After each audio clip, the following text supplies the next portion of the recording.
PPP అంటే ప్రైవేటీకరణ కాదు అని అనిత అంటుంది.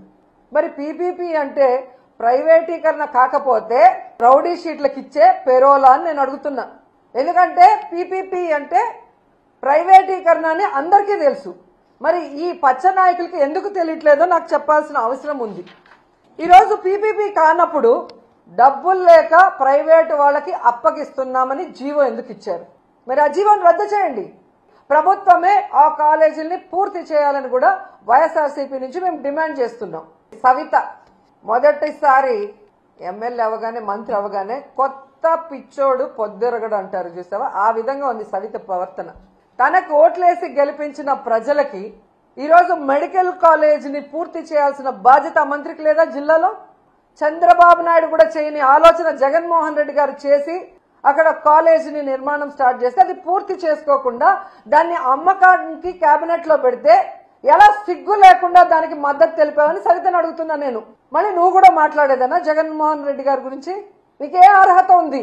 నీ కోట్లేసిన ప్రజలకి వెన్నుపోటు పొడిచి చంద్రబాబు నాయుడు చెప్పేదానికి గంగిరెద్దులాగా తల ఊపుతూ జగన్మోహన్ రెడ్డి గారిని మాట్లాడే అర్హత మీకుందా అని అడుగుతున్నా.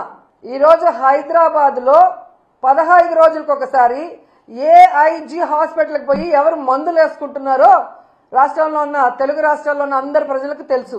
అబద్ధాలు కల్లార్పకుండా ఎలా చెప్పాలో అనేదానికి మందును కనిపెట్టి చంద్రబాబు నాయుడు మీ అందరికీ ఆ మందు ఇస్తున్నాడు కాబట్టే ఈరోజు మీ అందరూ కల్లార్పకుండా అబద్ధాలు చెప్తున్నారు తప్ప, ఈరోజు మీకు దమ్ముంటే నేను వస్తాను, రండి. రాజమండ్రి మెడికల్ కాలేజ్కి వస్తారా?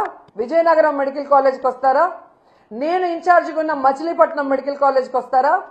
నంద్యాల మెడికల్ కాలేజ్కి వస్తారా? మీ పక్కనే ఉంది కదా, వైజాగ్ లో ఉంటావు కదా, పాడేరు, ఆ మెడికల్ కాలేజ్కి వస్తావా? మెడికల్ కాలేజీలు అంటే ఎలా ఉంటాయి, ఎలా కట్టాలి, అక్కడ చదువుకుంటున్న మెడికల్ స్టూడెంట్స్ ఎవరెవరు అనేది డీటెయిల్ గా మీకు చూపిస్తాను. దమ్ముంటే ఎవడైనా రండి, తీసుకెళ్తాను. ఏదో పిచ్చి పిచ్చి వీడియోలు తయారు చేసి ఈ పిల్లలు చూస్తే వా అంటారా? ఆ పిల్ల నువ్వేమన్నా యాంకర్వా, హోమ్ మినిస్టర్వా? జగన్మోహన్ రెడ్డి గారు ప్రజలకి మంచి చేశారు. మీలాగా ఈవీఎంలను మేనేజ్ చేసుకుని అధికారంలో రాలేదు.